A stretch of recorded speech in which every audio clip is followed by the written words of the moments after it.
Proverbios 22, Antiguo Testamento, libro de los Proverbios. Por allá atrás.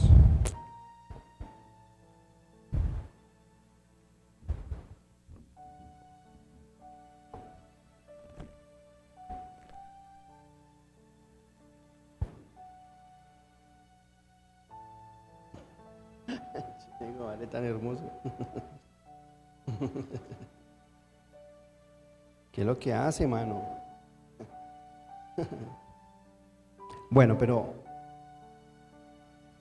antes de leer vamos a orar, vamos a decirle: Señor, me voy a desconectar de todo pensamiento, de todo lo que tengo que hacer hoy, y quiero que me hables.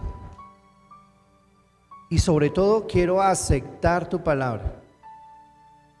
Quiero dejar a un lado los argumentos, quiero dejar a un lado cualquier cosa que quiera opacar tu palabra.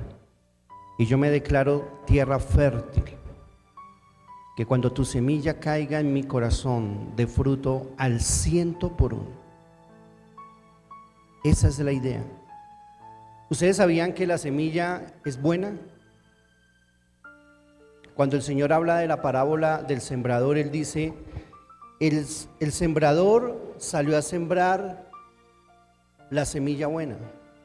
La semilla siempre es buena, pero no siempre donde cae es bueno. El camino se perdió, porque vinieron las aves de los cielos y se la comieron. La que cayó entre espinos, la ahogaron. La que cayó en la piedra trató de brotar, pero el sol la quemó. Pero la que cayó en buena tierra, esa fue la que dio fruto.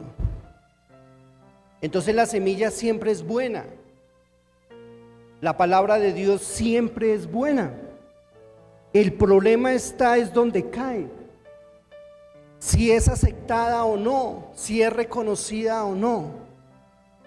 Y yo creo que ese es el tiempo donde nosotros debemos volvernos a la palabra. Porque mirando el fruto de lo que está pasando, no solamente afuera, sino dentro de las iglesias, nos damos cuenta que habernos alejado de la palabra, haberle metido humanismo a las predicaciones, haberle metido también filosofía a las predicaciones, el fruto ha sido destructivo. ¿Por qué lo sé? Porque los hogares no duran, porque hay más divorcios dentro de la iglesia y separaciones que afuera. Entonces el Señor dijo: por sus frutos los conoceréis. Si el árbol es bueno, tendrá que dar frutos buenos, y si es malo, pues tendrá que dar frutos malos. Entonces me estoy dando cuenta que meterle tanta cosa a la predicación, tanta añadidura y humanismo, yo no veo fruto por ningún lado. Estamos cuestionando la palabra. ¿Sí se han dado cuenta que la gente cuestiona la palabra? Hay cosas que sí las aceptan y hay otras que no. En fin, antes de leer, quiero contarles una historia que me pareció fascinante. Yo la escuché hace muchos años. Resulta que había un hombre, hace muchas décadas atrás, cuando recién salieron las camionetas famosas de la Ford, y el hombre se compró una nueva, una Ford Bronco, mejor dicho, lo último.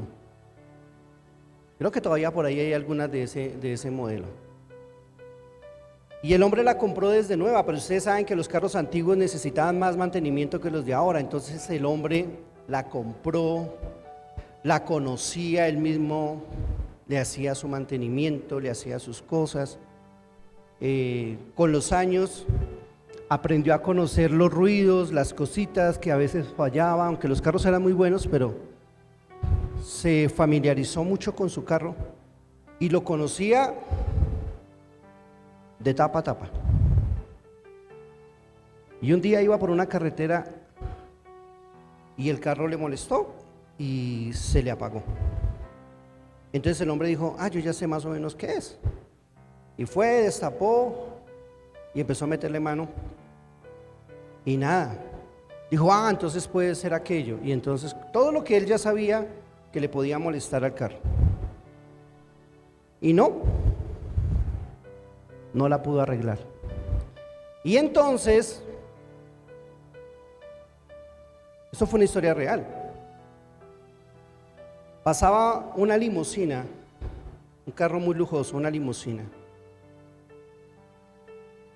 frente a la camioneta y se orilló.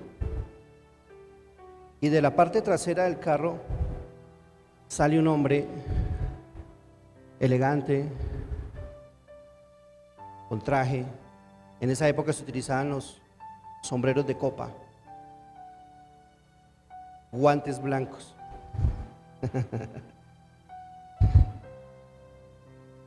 Y le dijo, si quieres te ayudo. Y él se quedó mirando y le dijo, pero ese señor no, dijo para sí mismo, ¿no? Dijo, este señor no tiene pinta de mecánico. Yo no, ¿qué va a saber de mi carro si yo lo conozco y él no lo conoce? Pero fue la insistencia del hombre lo que dijo, bueno, está bien. Pues, está como rara la situación, él se sintió como extraño. Y entonces le dijo, bueno, hubiera sido el chofer, sería más lógico, ¿no? Pero fue ese señor. Y entonces el hombre se quita el sombrero, su abrigo, sus guantes blancos y se mete entre el cofre y comienza a mover y a mover y a mover y a mover, a ajustar. Y le dice, ahora sí préndala.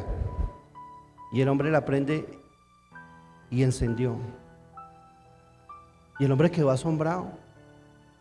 Dijo, pero ¿cómo puede ser posible, Señor, si yo conozco mi carro? Yo lo compré, es mío, yo lo conozco desde nuevo y viene un particular. No entiendo qué pasó. Y entonces ese señor le dice, es que yo no me he presentado. Yo soy Henry Ford, el creador de esas camionetas. Usted es el dueño, pero yo soy el creador. Yo la conozco mejor que usted. Y así nos pasa con Dios. Decimos, este es mi hogar, estos son mis hijos, yo ya sé cómo manejar todo, yo sé. Pero Dios es el creador. Él fue el que instituyó la familia, Él sabe cómo funciona. Cuando falla, Él sabe qué mover para que siga funcionando. Entonces a veces nosotros nos creemos dueños y señores, y se nos olvida que Dios fue el creador, el ingeniero, conoce hasta lo más oculto de nosotros y de nuestra esposa y de nuestros hijos, lo que nosotros ni siquiera podemos llegar a conocer de ellos. Entonces, cuando hay dificultad, debemos dejar a un lado el orgullo y decir, es que yo manejo las cosas así porque yo sé cómo funciona, porque yo sé. Y debemos darle un lugar al Creador, al que sí sabe realmente cómo funcionan las cosas.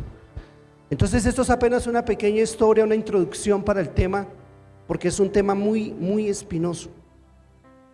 Y entonces ahí sí podemos leer lo que dice el ingeniero, el creador. Vamos a mirar el verso 15.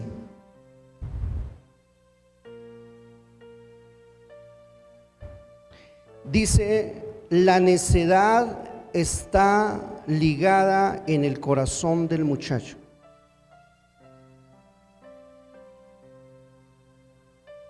Mas la vara de la corrección la alejará de él. ¿Qué alejará?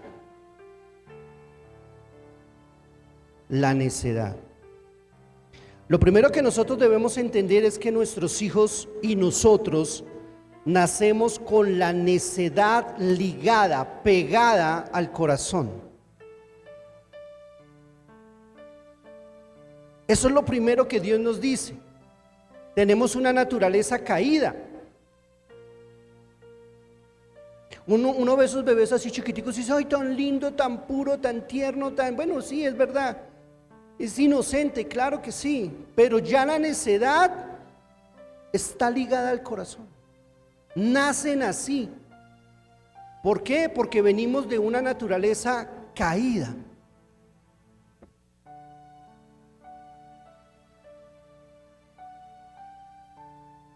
Cuando nosotros desconocemos nuestra naturaleza, es cuando comenzamos a cometer gravísimos errores en la educación de nuestros hijos.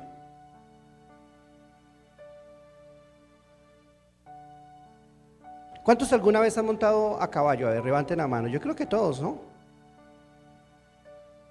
¿Y qué es lo primero que uno dice cuando va a una finca y de pronto tiene la posibilidad de montar un caballo? Dice, ay, pero que sea mansito, ¿no?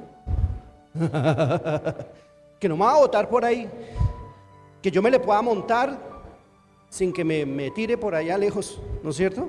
Y siempre, bueno, antiguamente, ahora utilizan quisquemotos en las fincas, uy, qué cosa, bueno, pero antiguamente utilizaban caballos. Entonces, siempre hay un caballito por ahí, una yegua, no sé, que es la más mansita. Dice, a esta se le puede montar hasta los niños, no hay problema. Entonces uno se imagina que el caballo que es brioso, que se para así, ¿sí? que es más agresivo que el manso. Y la verdad es que los dos tienen instintos salvajes. Los dos nacieron con un instinto salvaje natural. Lo que pasa es que a uno lo amansaron y al otro medio lo amansaron.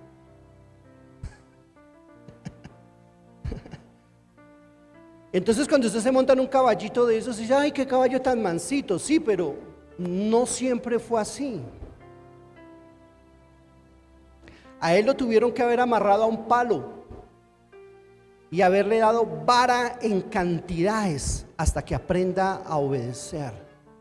Y cada vez que tenga una actitud así como briosa, le dan más duro y más duro hasta que le quiebran el espíritu al animal. Y ahí sí es seguro montarlo.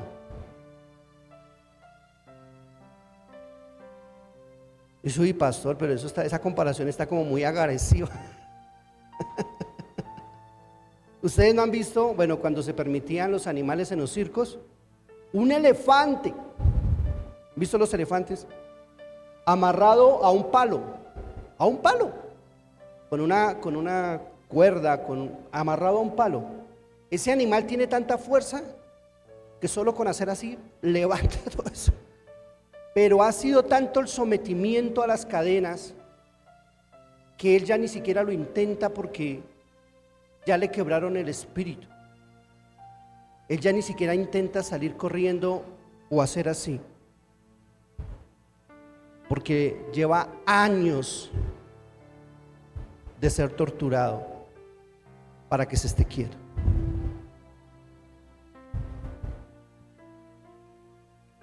Entonces ahora sí podemos entender la naturaleza del ser humano. Todos los niños y niñas que nacen, y nosotros, y nuestros jóvenes, y nuestros niños, tienen ligado a su corazón la necedad, el hacer su voluntad, el llevar la contraria, el hacer lo que ellos creen o piensan. Y solo la vara de la corrección, di conmigo, la vara de la corrección, lo alejará de él. ¿Hay alguna otra estrategia ahí? No. Solo la vara. Di conmigo, la vara. Llévelo al psicólogo que quiera, al orientador que quiera. Eso no le va a alejar la necedad. Solo la vara. ¿Pero qué es la vara? Porque alguno se imagina un palo así para darle en las costillas. No. La vara no es solamente un palo. La vara es una norma, como un todo en la disciplina. límites. Ellos tienen que tener límites.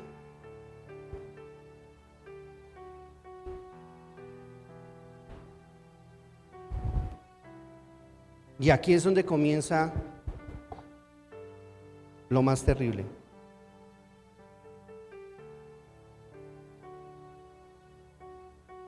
Nuestros hijos deben ser educados bajo límites. Parámetros. Pero esos parámetros deben ir ligados a la palabra. En el siguiente proverbio que vamos a leer, nos enseña el Señor cómo lo debemos hacer.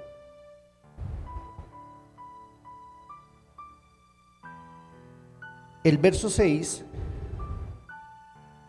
dice, del capítulo 22, instruye al niño en su camino, y aun cuando fuere viejo, no se apartará de él. No es que instruya al niño en el camino del niño, no, es en el camino de él, del Señor. Y cuando él ya crezca, no se apartará, porque fue instruido. Entonces usted no puede tomar un caballo salvaje, todavía los hay, y colocarle una silla y decirle a alguien móntese, porque lo va a tirar o de pronto lo mata, yo no sé, o lo deja inválido. Tiene que haber una instrucción, tiene que haber un sometimiento, tiene que haber unas normas, tiene que haber unos castigos cuando se pasan esas normas. Entonces nosotros nos pegamos, yo me he pegado a esas promesas, Señor, cuando yo veo a veces las cosas que no funcionan, yo le digo, Señor, pero tú prometiste que mis hijos te servirían, pero yo los he instruido. Pero hay personas que reclaman esas promesas, pero es que tú dijiste que mi hijo iba a ser profeta, tú dijiste que mi hijo iba a ser un gran empresario, tú dijiste que mi hijo iba a ser un hombre de Dios tremendo, pero tú nunca lo has instruido. Y esperas el resultado de algo que tú no has hecho. Él solo no se va a instruir. Eso no ocurre como por arte de magia, porque tú lo declares, porque tú digas, Dios dijo. No, Dios ha dicho muchas cosas. Vea, acaban de profetizar sobre mi nieto, pero es necesario instruirlo. Y si no, eso solamente se queda en una promesa y nada más. Entonces el evangelio no son cosas mágicas. Hay promesa, pero Dios hace su parte, la que nosotros no podemos hacer, pero a nosotros nos toca hacer nuestra parte. No es suficiente, muchachos, reclamar promesas. Es que Dios dijo, y como Dios no miente, pero tú nunca los instruyes, no los traes a la iglesia, ni siquiera se congregan, llegan tarde porque tú llegas tarde, no eres un ejemplo, no va a pasar nada. No va a pasar nada.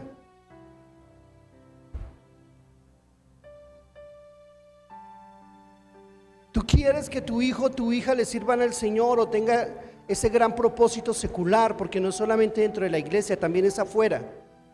Pero ni siquiera se congregan. ¿Por qué no vino tu hijo? No, es que está cansado. Es que yo no lo puedo obligar, pastor. Yo prefiero que él venga voluntariamente. Jamás lo va a hacer, porque el corazón de ellos está inclinado ¿hacia dónde? Hacia el mal, hacia la desobediencia. ¿Y tú crees que ellos se van a inclinar hacia el bien solitos? Estás muy equivocado. Tú tienes que forzarlos a entrar. Eso dice la Biblia, fórzalos a entrar. O sea, mientras estén bajo tu dominio, ellos vienen a la iglesia sí o sí. No es opcional. No es si quieren. No es si les apetece. No es si tienen ganas. No es si están cansados. No, es que tienen que venir. Así se sienten por ahí a cruzarse de brazos, no importa, pero tienen que venir. Y entonces, por ser tan laxos, tan mediocres con nuestros hijos, es que muy difícilmente lo que nosotros soñamos de ellos lo vamos a ver. ¿Cuántas veces Rosenberg, que es mi hijo mayor, que no vivió conmigo? Él tenía papá de cada 8 días, de cada 15 días. ¿Cuántas veces usted no vino a la iglesia cuando estaba conmigo? Nunca. Primero la iglesia. Cuando me congregaba en avivamiento, pues avivamiento. Cuando ya comenzó la iglesia acá, pues acá. Y tuve problemas de toda índole. Pero es que yo le entrego a mi hijo, es para que lo lleve a un parque, es para que yo le dije, después de la iglesia miramos. Y si no, no me lo entregue, porque yo no voy a negociar eso.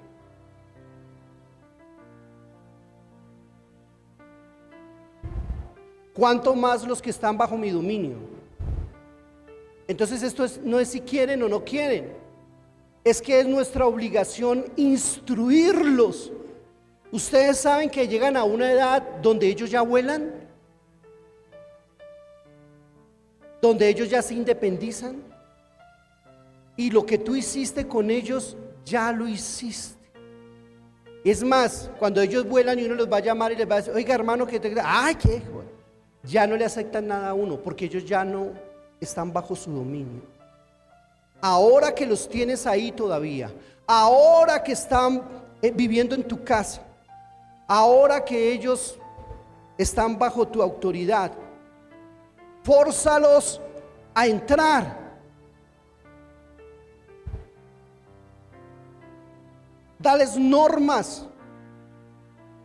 Aquí vamos a la iglesia sí o sí, no es opcional. Ahora, para que ellos vean tu autoridad, tú tienes que dar ejemplo. Pero es que ni eso, muchachos. Cuando yo veo a una persona impuntual que llega al servicio a las 2 horas o a la hora y media de que comenzó, yo digo, así van a ser sus hijos. Exactamente igual. ¿Por qué? Porque ellos aprenden de lo que ven. Mi papá toda la vida me dijo que no fumara cigarrillo porque eso era malo. Toda la vida. ¿Y saben qué pasó cuando yo tenía 11 años? Estaba fumando cigarrillo. ¿Por qué? Porque yo lo veía a él y yo quería ser como él. Entonces las palabras que él me decía, que tenían razón y que lo hacía por mi bien, jamás me llegaron. Me llegó más el ejemplo.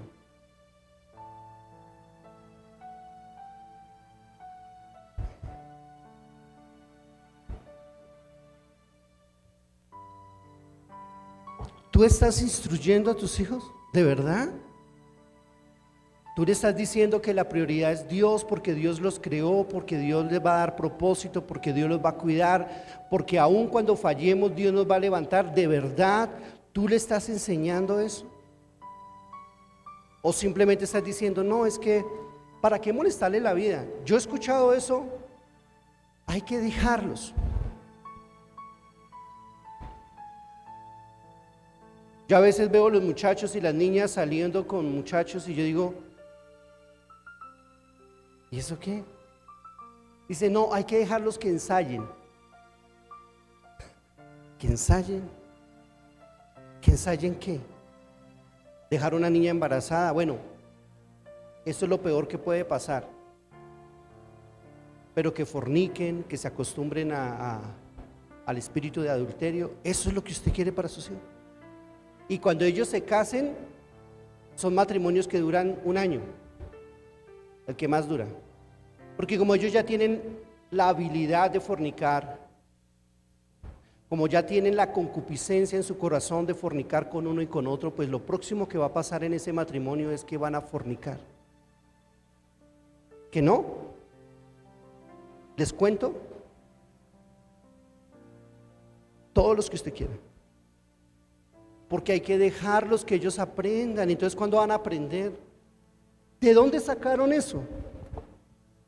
¿De dónde sacaron que uno aprende a tener un hogar fornicando? Yo nunca he leído eso en la Biblia, que el Señor diga, forniquen, forniquen para que aprendan a tener un hogar. Yo nunca he leído eso. ¿Usted lo ha leído? ¿No es al contrario? El Señor dice que el sexo debe ser dentro del marco del matrimonio. ¿De dónde salieron con eso? Que hay que dejarlos que ensayen. Pastor, hay que dejarlos que salgan con los muchachos para que... ¿Y ustedes saben qué van a hacer ellos? ¿O qué hacíamos nosotros cuando éramos pequeños? ¿Qué hacíamos? ¿Nos escondíamos a qué? ¿Y ustedes creen que ellos van a ser diferentes? ¿Usted no entiende la naturaleza humana? No estamos cansados de vivir, de ver cosas de lo que nosotros hicimos. ¿Por qué creemos que ahora será diferente?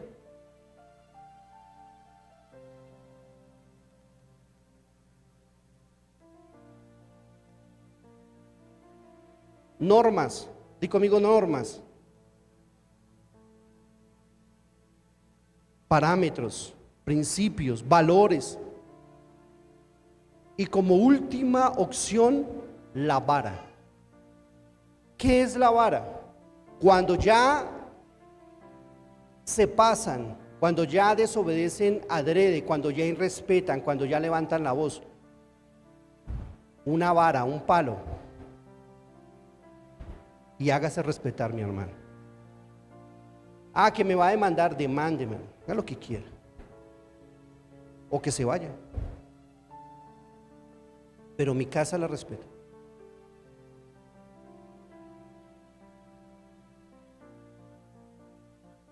¿O ustedes creen que Dios se equivocó ahí?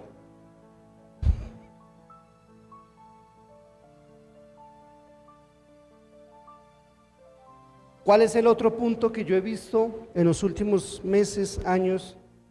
Hay que apoyarlos, pastor, hay que apoyarlos. Eso, los muchachos hay que apoyarlos. Eso. ¿Ya qué se puede hacer? Uy, Dios mío, eso es un lenguaje de fracaso aterrador. ¿Cómo así que hay que apoyarlos? ¿Apoyarles qué? ¿Qué les vas a apoyar? ¿Su pecado? ¿Su maldad? ¿Que se salieron con la suya? ¿Eso es lo que le vamos a apoyar? Yo me mantengo en la raya, muchachos. En la raya. Tal vez tomen sus decisiones. Tal vez ellos cuando crecen dicen, voy a hacer lo que yo quiera. Está bien, ya volaron. Pero siempre hubo alguien que les dijo no, que les estorbó. Y por lo menos delante de Dios, yo ya me limpié de esa sangre.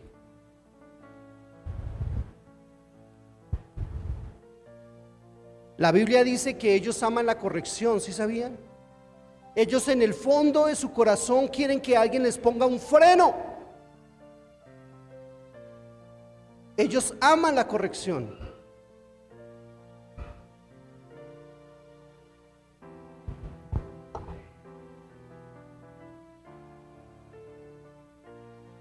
Vamos a mirar el capítulo 23, el verso 13. Ya voy a terminar.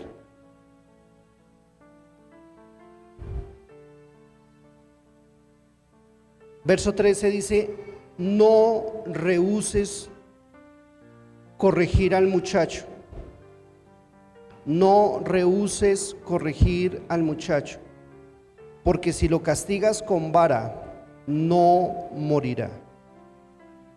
Lo castigarás con vara y librarás su alma del Seol, del mismo infierno. No rehuses. No, es que me da pesar. No, es que mi tía me dijo que no molestara tanto a los muchachos porque se aburren. ¿Y a mí qué me interesa que se aburran? ¿O es que ustedes creen que la vida es muy bonita? Es muy fácil.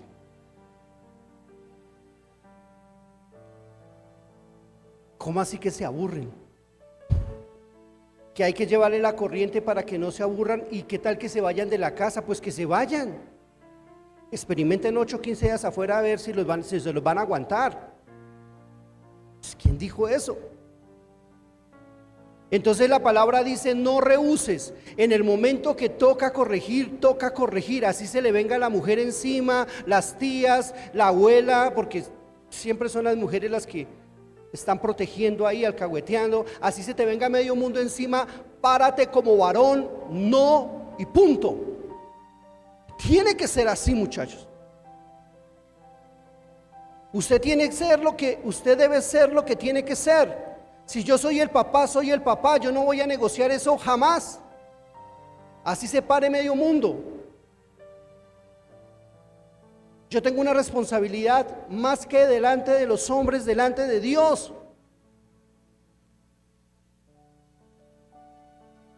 No rehuses, o sea, no pospongas, no le pases por alto. No, y no es que no.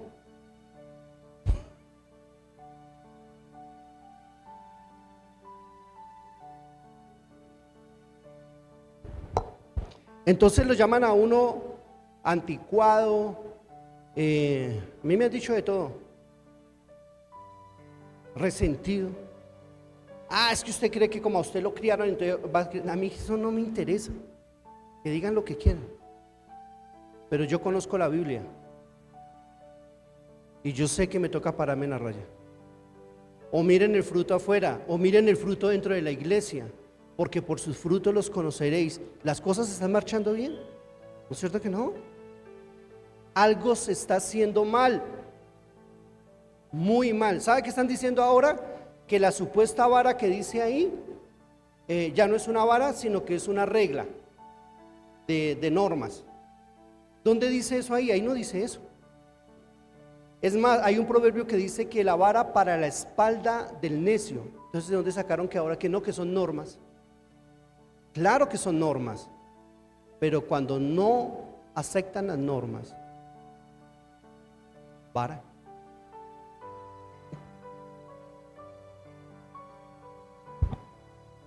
¿Desde qué edad se les da vara? Desde que son bebés. Claro, no con una varilla ni con un palo, pero al bebé empieza a llorar, lo cambian, le dan de comer, le revisan que no esté enfermo y sigue llorando. Sobre el pañal, hágale así, ¡tac! Y verá que está haciéndose chistoso. Es que ya saben, ellos ya tienen ligado eso al corazón. Haga la prueba, verá. Y más grandecitos, pues imagínense, a medida que ellos van creciendo, pues la vara debe ser en la proporción, ¿no?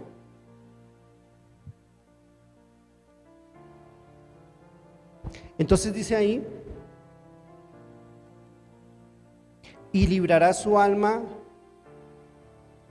del infierno, del Seol, del lugar de los muertos, como lo quieran llamar. ¿Por qué? Porque un hijo irrespetuoso, un hijo mujeriego, un hijo que no respeta a las mujeres, un hijo que se la pasa tomando, emborrachándose, peleando, muy fácil va a llegar a la tumba. Una niña que no respeta a su esposo, una niña que se soleva, que fornica, que hace todo eso. ¿Ustedes no se han dado cuenta cuántos homicidios, feminicidios hay todos los días?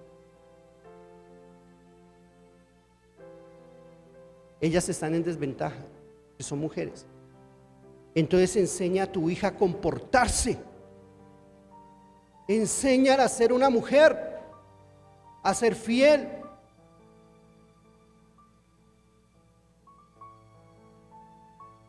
Enséñale cómo debe ser su porte, su carácter. Hay niñas, yo no sé si es la naturaleza, son arrebatadas, gritonas, contestonas. Eso es la naturaleza del hombre y de la mujer. Pero para eso estás tú, para decirle: mi niña, así como tú estás, puede ser muy bonita, puede tener el cabello más hermoso, los ojos más hermosos, el cuerpo más hermoso, pero yo no sé cuánto se le irá a aguantar su esposo. Que eres agresiva, contestona, alegona. Y la Biblia dice que debes tener un carácter suave, apacible. ¿Y eso cómo se hace? Enseñándoles. Y cuando se altere mucho, coge una vara. Entonces voy a terminar acá. Lo que nosotros no hacemos con una vara, con un regaño, con un grito, otros lo hacen a puños y a puñaladas, muchachos. Nadie se va a aguantar la gaminería de nuestros hijos, nadie se va a aguantar el irrespeto, nadie se va a aguantar el adulterio, nadie se va a aguantar que jueguen con los sentimientos de otro. Esos niños que juegan con los sentimientos de las niñas, que se la pasan con una y con otra. Está bien, tal vez la hiciste una vez, la hiciste 2 veces, pero llegará el papá que te coja y te reviente la cara para que aprenda a respetar. Entonces lo que nosotros no hacemos con un regaño, con un consejo, con un varazo, otro lo hace a golpes. ¿Qué prefieres? ¿Educarlos usted o que se los eduque? Y si no, para la cárcel, ¿o no? Nosotros estamos levantando hijos para esta sociedad, pero para que sean ejemplo, pero para que sirvan a Dios. O sea, el estándar de nuestros hijos debe ser más alto que el normal. ¿No? Es que todos son, sí, todos son, claro que sí. Pero hay estándares, muchachos. ¿Qué le dijo Pablo a Tito y a Timoteo? Eran muchachos. Les dijo, pero ustedes sean ejemplo de los demás. O sea, salgan del montón y colóquense un poquito más arriba. Porque ellos eran ¿qué? Pastores. Dijo, arriba. Sean ejemplo, un estándar más alto.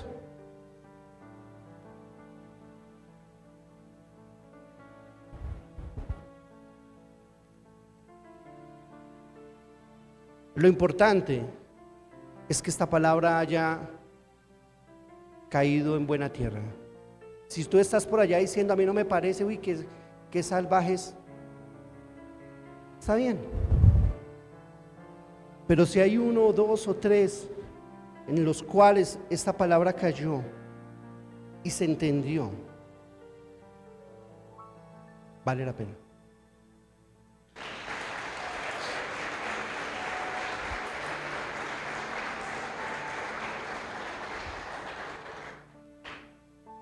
Dejémoslo ahí.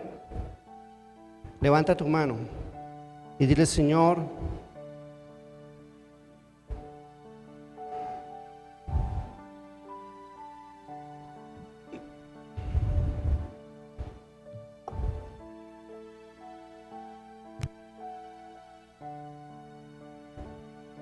Dios va a hacer algo, pero el juicio comienza por casa. Dios va a sacudir las naciones de la tierra con juicio y con misericordia. Así es como Dios sacude. ¿Sí sabían eso? Viene el juicio por causa del pecado y luego se extiende la misericordia a causa del avivamiento. Eso va a venir por el mundo. Eso es lo próximo que vamos a ver. Caos y misericordia. Juicio de Dios y avivamiento. Pero el juicio, ese juicio comienza por casa.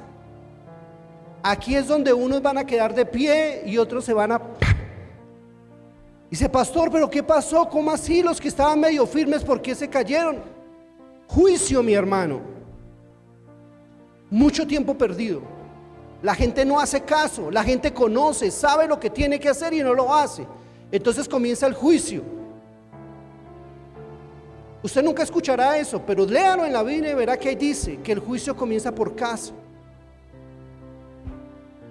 Antes de Dios juzgar este mundo, primero tiene que juzgar la iglesia, la que supuestamente le conoce.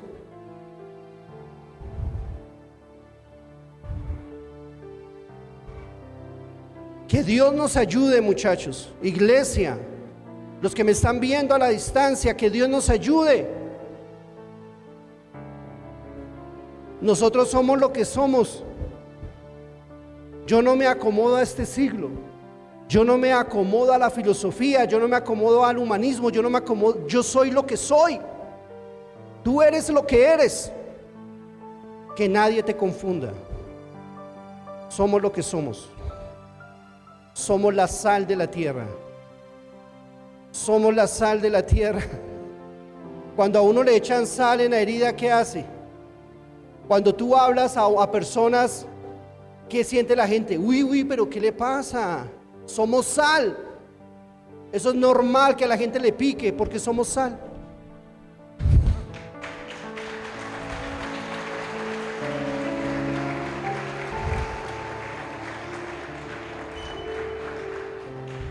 Somos la sal.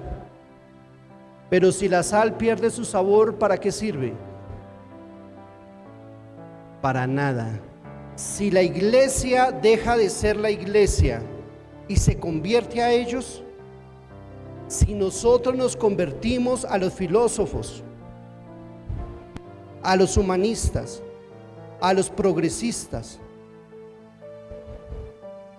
y dejamos de ser lo que somos, ya no servimos para nada.